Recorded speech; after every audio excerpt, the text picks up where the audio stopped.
లాగా పనిచేయాలి.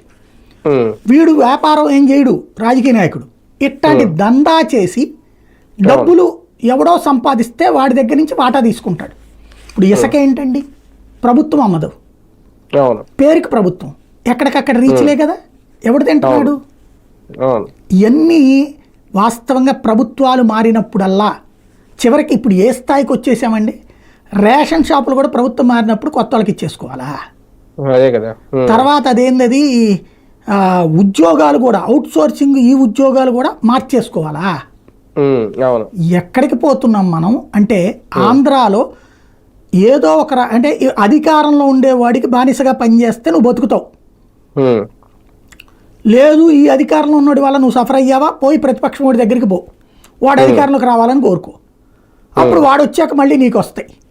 ఇదేది మళ్ళీ నీ కష్టంతోనే నువ్వు బతుకుతావు, కానీ నీ కష్టం చేయడానికి కూడా నేను బతకనీరు.